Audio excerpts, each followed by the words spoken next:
Hello साथियों, आप सभी का हमारे YouTube चैनल विलेज कोचिंग में सभी का स्वागत है। आइए आज के इस वीडियो में हम क्लास 12वीं कक्षा के वैद्युत विभव एवं धारिता वाला चैप्टर में से वैद्युत धारिता के बारे में अध्ययन करेंगे। ठीक, आइए देखते हैं वैद्युत धारिता क्या होता है। वैद्युत धारिता किसी चालक द्वारा आवेश ग्रहण करने की क्षमता को वैद्युत धारिता कहते हैं। धारिता माने क्या? धारिता का मतलब ये होता है किसी चालक द्वारा आवेश ग्रहण करने की क्षमता को ही वैद्युत धारिता कहते हैं। ठीक, किसी चालक द्वारा आवेश ग्रहण करने की क्षमता को वैद्युत धारिता कहते हैं। जब किसी कंडक्टर चालक में क्या? चालक का मतलब ये होता है कि जिसमें विद्युत धारा आसानी से प्रवाहित हो जाती है, उसे हम चालक कहते हैं, कंडक्टर कहते हैं। जैसे सभी धातुएं में विद्युत धारा आसानी से प्रवाहित हो जाती है। ठीक, जब किसी चालक को आवेश दिया जाता है तो जो वह आवेश होता है विभव वृद्धि के अनुपात माने आवेश होता है। जब किसी चालक को आवेश दिया जाता है तो यह आवेश विभव के अनुपात में वृद्धि करता है। विभव के अनुपात में जब वृद्धि करता है अर्थात आवेश और विभव एक दूसरे के समानुपाती होते हैं। ठीक, आवेश और विभव एक दूसरे के समानुपाती होते हैं। आवेश और विभव एक दूसरे के समानुपाती होते हैं तो आइए हम विद्युत धारिता का सूत्र बनाते हैं। देखिए, आवेश इज प्रोपोर्शनल टू विभव। आवेश और विभव एक दूसरे के समानुपाती हुई। ठीक, आवेश और विभव जब एक दूसरे के समानुपाती हुई तो हई समानुपाती का चिन्ह जब हटेगा, जब समानुपाती के चिन्ह हटावल जाइए तो ये बतावा कि आवेश को हम Q से डिनोट करते हैं, इज प्रोपोर्शनल टू विभव को V से डिनोट करते हैं। ठीक, तो जब हई समानुपाती का चिन्ह हटेगा तो एक नियतांक आएगा Q is equal to CV। ठीक, Q is equal to CV, जहाँ C का है, C एक नियतांक है, चालक पदार्थ का नियतांक है। इस C को हम विद्युत धारिता कहते हैं। इस C को हम क्या बोलते हैं? विद्युत धारिता। अगर C यहाँ से निकालेंगे तो C is equal to Q/V होगा। C इज इक्वल टू क्या होगा?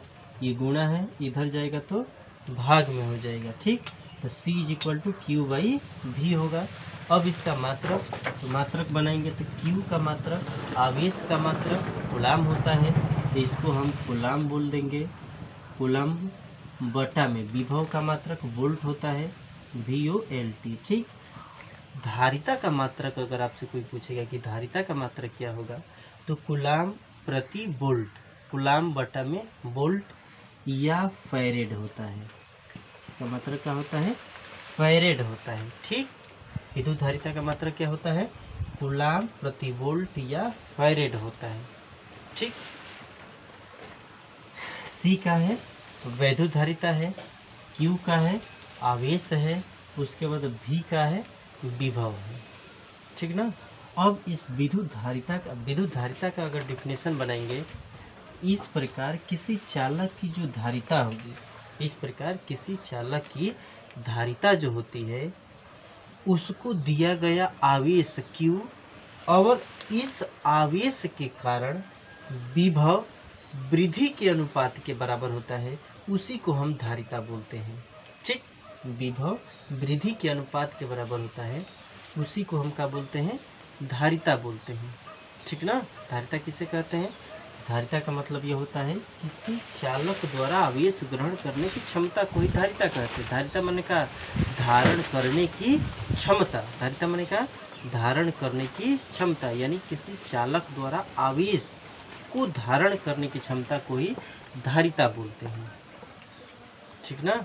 अब आइए देखते हैं धारिता का अन्य मात्रक। अगर इसका मात्रक निकालेंगे तब किस तरह निकलेगा, तब हम देखते हैं कि अच्छा ये बताइए, आवेश है Q, तो जो आवेश होता है आवेश का जो मात्रक होता है कूलाम होता है।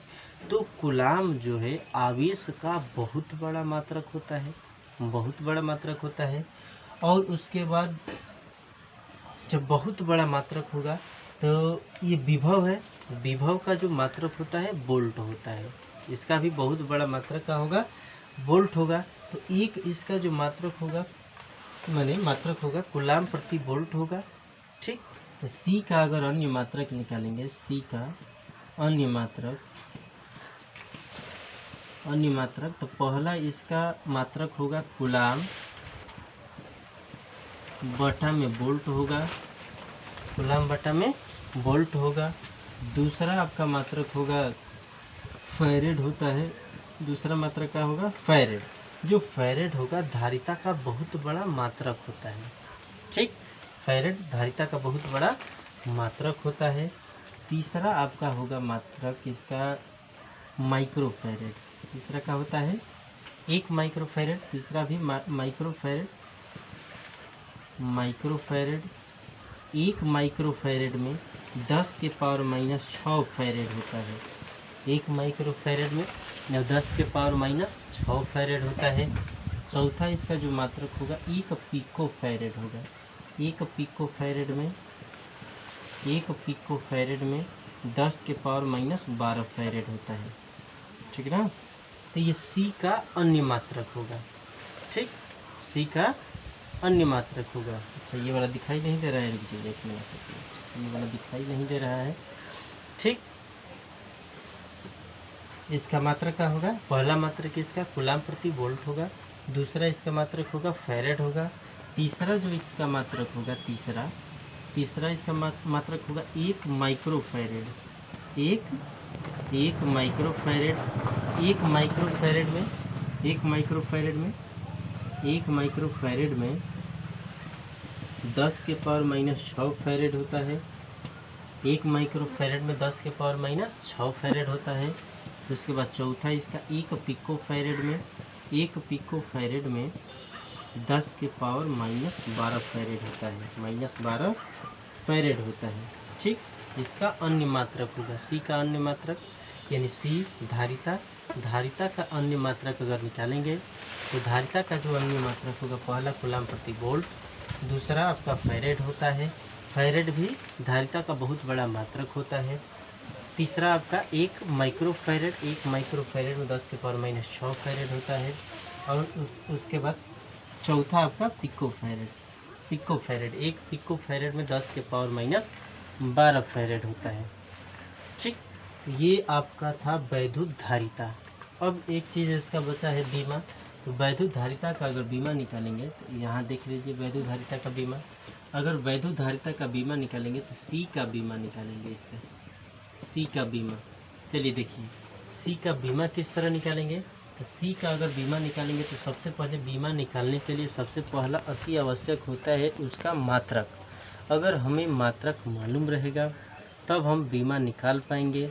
अगर मात्रक मालूम नहीं रहेगा तो उसका बीमा नहीं निकाल पाएंगे। तो इसका ये बताइए सी का अगर मात्रक देखें तो सी का ये मालूम पहला मात्रक होता है कूलाम बटा में वोल्ट। सी का अगर मात्रक निकालेंगे तो कूलाम बटा में वोल्ट होगा। ठीक, कूलाम बटा में वोल्ट होगा। अब यहाँ पर मात्रक निकालेंगे तो ये बताओ कूलाम को उसी तरह रहने दिया जाए, इसको हम कूलाम को सी बोल रहे हैं, सी। ठीक, अच्छा वोल्ट विभव का मात्रक होता है जूल प्रति कूलाम। विभव का मात्रक क्या होता है, जूल प्रति कूलाम। तो जूल को हम माने जूल प्रति कूलाम, तो इसको जे बोलेंगे, अब बटा में कूलाम को सी बोलेंगे। तो ये वाला सी वाला ऊपर जाएगा तो होगा सी गुणे सी, अब बटा में जे होगा। सी का है कूलाम है, सी का है कूलाम है। तब यहाँ पर इसका अगर बीमा निकालेंगे तो होगा यहाँ पर देखिए कूलाम का बीमा होगा 80।